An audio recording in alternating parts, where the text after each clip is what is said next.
50,000 रुपए का ब्याज कितना होगा 3 साल में। जी हाँ दोस्तों, आज के इस वीडियो में हम लोग ब्याज का हिसाब करना सीखेंगे कि हम जो भी ब्याज देते हैं बैंकों में या फिर किसी व्यक्ति से लेते हैं तो उसको हम ब्याज की गणना कैसे कर सकते हैं।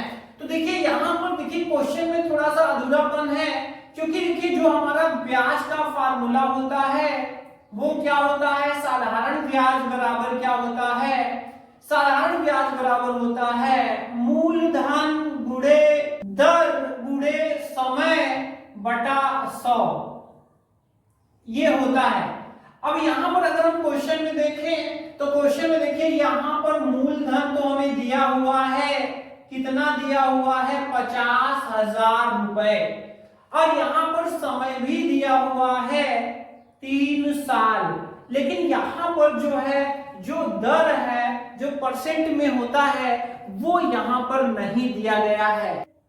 देखिए जो बैंक में जो ब्याज दर होता है, ठीक है, वो 8-9% से लेकर 20-21% तक के बीच में होता है। अलग अलग प्रकार के लोन पर अलग अलग ब्याज होता है। यहाँ पर हम मान के चलते हैं, चलिए हम 10% ही लेके इसको करते हैं। यहाँ पर हम 10% के हिसाब से कैलकुलेशन करेंगे। हम मान रहे हैं कि जो दर है वो कितना है 10%, और दर के साथ साथ ये भी बताना होता है कि हर महीने लगेगा या फिर सालाना लगेगा। तो बैंकों में ब्याज पर एनम जोड़ा जाता है। आप देखेंगे कि जो भी परसेंट आप ऑनलाइन चेक करेंगे उसके बगल में PA लिखा होता है, इसका मतलब होता है पर एनम, इसका मतलब होता है यानी कि वार्षिक। साल भर में आपका 10% हिसाब लगेगा, यानी कि ये जो 10% होगा वो वार्षिक होगा। तो आइए हम लोग अपने यहाँ ब्याज की गणना कर ले रहे हैं। तो हमारा मूल कितना है, मूलधन है 50,000 रुपए। तो यहाँ पर हम 50,000 एंटर कर देंगे। इसके बाद जो हमारा दर है वो 10% वार्षिक है, तो यहाँ पर हम 10 एंटर कर देंगे।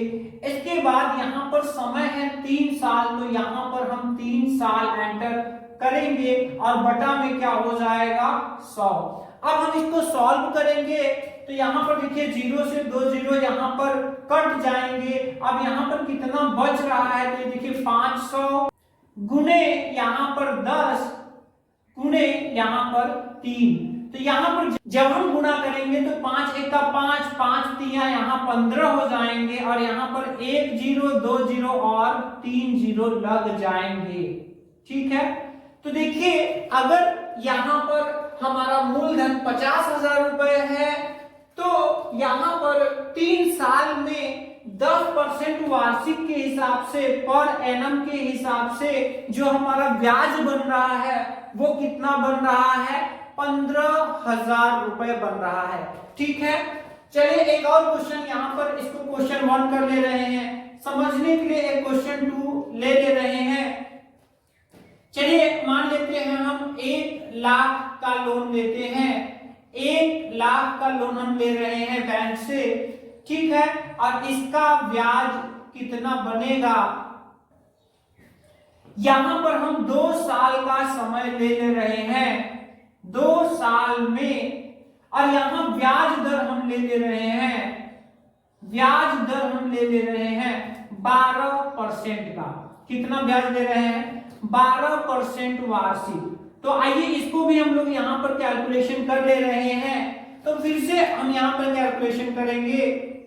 ठीक है, कैसे करेंगे, यहाँ पर देखिए साधारण ब्याज बराबर क्या हो जाएगा, साधारण ब्याज बराबर होगा मूलधन गुणे दर गुणे समय बटा 100। अब हम यहाँ पर मूलधन हमारा कितना है, तो मूलधन यहाँ पर 1 लाख रुपए है, तो यहाँ हम 1 लाख एंटर कर दे रहे हैं। इसके बाद यहाँ पर दर कितना है, तो दर है 12% वार्षिक। ठीक है, तो यहाँ पर हम 12 एंटर कर दे रहे हैं। इसके बाद यहाँ पर समय कितना है, तो समय है 2 साल, यहाँ पर हम 2 लिखेंगे और बटा में कितना लग जाएगा 100। अब हम इसको कट करेंगे तो देखिए 0 से 0 कट गए, 0 से 0 कट गए, जो बचा हुआ है यहाँ पर हम उसको लिख लेते हैं। तो देखिए क्या हो जाएगा, यहाँ पर 1000 बच रहे हैं, गुणे यहाँ पर 12 बच रहे हैं और यहाँ पर 2। तो देखिए 12 दूनी 24 और 24 और 1 का 24,000 रुपए। ठीक है, तो इस तरह से हम ब्याज की गणना कर लेंगे और इस तरह के क्वेश्चंस को हम इस फार्मूले से सॉल्व कर लेंगे। अब बहुत सारे दोस्तों का ये क्वेश्चन रहता है कि ठीक है हम बेसिक रूल तो जान गए, लेकिन कैलकुलेटर एंट्री इसकी अगर हम करना चाहें, अगर हम कैलकुलेटर से फटाफट निकालना चाहें तो इसकी कैलकुलेटर ट्रिक जो होगी वो क्या होगी, हम फटाफट कैसे एंट्री करके इसका ब्याज निकाल सकते हैं। तो बहुत ही आसान है। देखिए जो हमारा बेसिक होता है नियम, उसी बेसिक नियम से हमारी कैलकुलेटर एंट्री भी बन जाएगी। यहाँ पर देखिए हम सबसे पहले मूलधन एंटर करेंगे कैलकुलेटर में, इसके बाद गुना लगाएंगे और जितना भी परसेंट होगा हम दर एंटर करेंगे, फिर गुना लगाएंगे, इसके बाद यहाँ पर समय एंटर करेंगे। अब यहाँ पर आपको ध्यान देना है, क्या ध्यान देना है कि यहाँ पे बटा लगा हुआ है, तो बटा का मतलब होता है भाग। बटा का मतलब क्या होता है, भाग। यानी कि अगर कहीं बटा लगा हुआ है, ठीक है, या ऐसे भी बटा लगता है, तो इसके जगह पे हमें जो करना है डिवाइड करना है। तो यहाँ पर हम डिवाइड करेंगे 100 से। जैसे ही करेंगे यहाँ पर जो हमारा ब्याज है वो निकल करके आ जाएगा। अब यहाँ पे दोस्तों आपको एक चीज ध्यान देना है, यहाँ पर जैसे देखिए ये वार्षिक है ना, साल का है ना, तो यहाँ पर टाइम भी किसमें दिया है, साल में दिया है। आपको ध्यान यही रखना है कि ये दोनों का यूनिट सेम होना चाहिए। अगर ये वार्षिक दर है, अगर वार्षिक है दर है, तो ये भी वर्ष में यानी साल में होना चाहिए। ठीक है, अगर ये हर महीने है, मासिक है, तो आपको यहाँ जो भी टाइम है उसको महीने में ही बदल के करना पड़ेगा। ठीक है, तो आपको यही ध्यान रखना है कि ये दोनों देखिए, जैसे ये वार्षिक है तो ये साल में दिया है, मतलब कि ब्याज सही से आएगा। यहाँ पर भी 2 साल है, यहाँ पे भी वार्षिक दर है, सही से आएगा। लेकिन अगर हम यहाँ पर साल महीना दे दें, या साल भी दे दें, महीना भी दे दें, दिन भी दे दें, तब आप एंट्री सही नहीं कर पाएंगे और आपका ब्याज गलत आएगा। तो इस चीज का आपको ध्यान रखना है एंट्री करते समय कि ये दोनों जो यूनिट है, वार्षिक है तो वर्ष में होना चाहिए, महीने का है तो हर महीने में इसको समय को कन्वर्ट करके तब यहाँ एंटर करेंगे। तो अब यहाँ पर ध्यान दीजिएगा, चलिए हम लोग एंटर कर लेते हैं। यहाँ पे हमारी कैलकुलेटर ट्रिक आ चुकी है, तो कैलकुलेटर में हमें एंट्री करना है इस क्वेश्चन के लिए। तो सबसे पहली एंट्री जो होगी, यहाँ पे 50,000 मूलधन हमने एंटर कर दिया। इसके बाद यहाँ गुना लगाएंगे, दर हमारा 10% है तो हमने 10 एंटर कर दिया।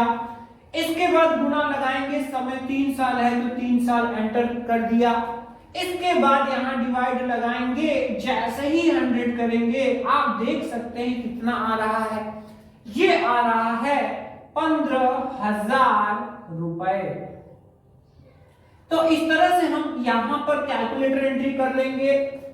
यही चीज अगर हम नीचे वाले क्वेश्चन के लिए करना चाहें तो नीचे वाले का कैलकुलेटर जो एंट्री बनेगा वो क्या बनेगा, कैलकुलेटर एंट्री। यहाँ पर हमारा 1 लाख है तो यहाँ हम 1 लाख यहाँ पर एंटर करेंगे। 1 लाख एंटर करने के बाद यहाँ पर हम गुना लगाएंगे। गुना लगाने के बाद यहाँ पर दर कितना है, तो हमने 12% लिया है तो हम यहाँ 12 एंटर करेंगे।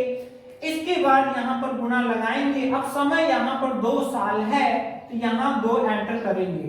ये भी वार्षिक है और ये भी साल में, मतलब सही ब्याज आएगा। डिवाइड लगाएंगे, जैसे ही 100 एंटर करेंगे दोस्तों आप देख सकते हैं कितना आ रहा है, ये आ रहा है 24,000 रुपए।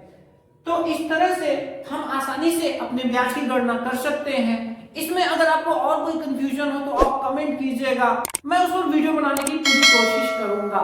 तो मिलते हैं नेक्स्ट इंटरेस्टिंग वीडियो में। जय हिंद दोस्तों।